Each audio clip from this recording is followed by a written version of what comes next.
Have you ever wondered how Nutella is made? Well, today, let's make some. This recipe was a lot of fun, and one of the things that actually inspired me to make it was that I was always under the impression that you needed palm oil to be able to have its creamy consistency. However, I learned that it's not actually required, and I would say that the Nutella I have is very smooth, and it's made without palm oil. So let's go ahead and get started and make some Nutella today. Also, in case you don't know, I have a book coming out. I'll talk a little bit more about that at the end, or you can check the link down in the description below. So let's start with the main ingredient of Nutella, which is actually hazelnuts. Now I've got a bunch of hazelnuts here, and they have a lot of flavor in them, but there's actually a way to get even more flavor out of them. And that's by actually toasting the hazelnuts. In general, toasting is really great for getting the flavor out of any type of nut, and making it actually a lot more delicious. So to toast my nuts, all I did was heat up a pot over a little burner, and then I just tossed in 1 cup of my hazelnuts. I'm just gonna kind of keep tossing these around to make sure that all of the sides of the hazelnuts come in contact with that hot pan. And this is gonna do some sort of complex chemistry known as the Maillard reaction. But what I started to notice was that the hazelnuts started to smell really good. Once the aroma of the hazelnuts smelled very good, and I noticed a little bit of browning on the edges of the hazelnuts, I just poured them into a bowl to cool down. And when I looked at them, I realized I actually wanted 2 cups of hazelnuts. So I just poured in a second cup and just toasted it exactly the same way I toasted the first cup. In fact, because the pot was hot, it actually went a lot quicker the second time. So now that I have 2 cups of the toasted main ingredient, it's time to move on to the other thing that makes Nutella so delicious, which is the chocolate. Now, as far as I know, this is traditionally added in the form of cocoa powder, which is the stuff that you get in the store that's just the chocolate powder. However, since I had them around, I thought it'd be a really cool opportunity to use cocoa nibs. And so cocoa nibs are actually just the fermented dried pieces of the actual cocoa pod. It's actually these things that get squeezed to make cocoa butter, which we'll see in a few minutes. And then the leftover chocolatey bits is actually what becomes cocoa powder. Stuff that's the powder you buy in the store. So just like with the hazelnuts, I decided to toast these as well, which is just gonna bring out even more flavor. So I just tossed in a few cocoa nibs into the same pot that I toasted the hazelnuts in. Again, it's the same process of just kind of moving these around to make sure that they don't burn. After about a minute of kind of pushing these around in the hot pan, they seem pretty toasted, and this toasted chocolate smells absolutely phenomenal. Let me tell you that Flavor Lab smelled very good that day. Now really, if you think about it, Nutella is just kind of a nut paste. Not too dissimilar to peanut butter, except for it's made with hazelnuts and chocolate, as well as some other things that we'll add later. So to kind of initially grind everything up to begin with, I'm just gonna put the cocoa nibs and hazelnuts directly into the food processor, giving it a few pulses to kind of whir everything up and just kind of initially break up the hazelnuts and cocoa nibs. We'll start to notice that we get this really nice fine hazelnut chocolate powder. Although it's still way too coarse in order to be turned into a paste. But this is actually a really good opportunity to add in the other ingredients that make Nutella taste like Nutella. Starting with one of the other really important ingredients for Nutella, which is sugar. Now, if you want to make a healthier version of Nutella, you can definitely cut back on the amount of sugar. But I'm trying to make something close to the original, so I'm going to add about 1 cup of granulated sugar. Next, one of the other ingredients that we're going to need is milk powder. This is going to give the Nutella kind of a creamy taste. I added 1 cup, but I really should have maybe only added about 1/2 cup. The stuff I ended up with was still very delicious, but it was almost closer to the milk chocolate flavor than what I associate with Nutella. I'm just gonna put everything back into the food processor, kind of just mix up the milk and the sugar, along with our cocoa nibs and hazelnuts. And I'm gonna add 2 more ingredients that kind of help make Nutella a little bit better. One of them is salt, and lastly, I'm gonna add some lecithin powder.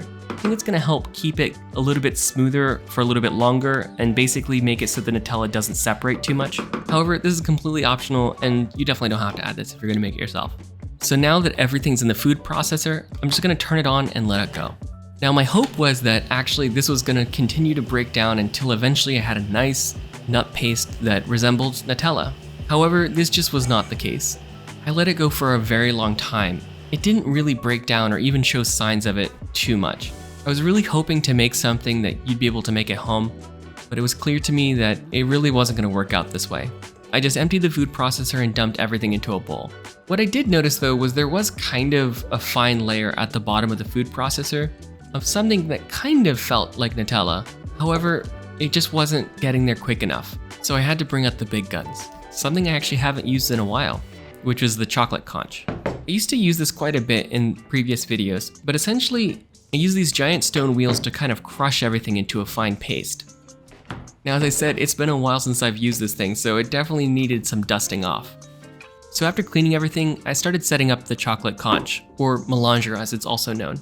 Relatively straightforward process. It's just a matter of basically putting these stone wheels onto this metal bit, which connects to the top of the conch. And this steel drum's gonna rotate, and then the wheels are gonna kind of stay stationary. And now that it's out, I think it's a good time to actually make some more chocolate videos for you guys. Now, one of the reasons I actually stopped using this thing is because it's actually very hard to film what's going on inside of it. However, modern times required modern solutions, and I've kind of figured out a way to look into it. I don't think it looks half bad. Once my melanger was set up, it's time to get started. Now, one thing about these melangers is you actually need to lubricate them, and you can't just have them running without anything in there. So I'm just gonna add a little bit of melted cocoa butter, which is just gonna kind of help lubricate everything and make sure that the stones are capable of being able to take the powder in. As you can see, the steel drum is rotating, which then in turn causes those two little stone wheels to rotate. And so I'm actually gonna get started by just adding a little bit of this Nutella powder directly into the melanger. And I'm just gonna add about half a cup at a time. And this is just gonna help make sure that we don't get a majorly huge clump or anything like that. So I just kept adding everything until all the Nutella powder was inside of the melanger, and I'm just gonna let it go. Now, one thing I was thinking was maybe I could still be able to make this without the melanger by using just a mortar and pestle. However, after looking at how long it took my conch to initially break everything up, I realized it was going to take a long time for that to happen.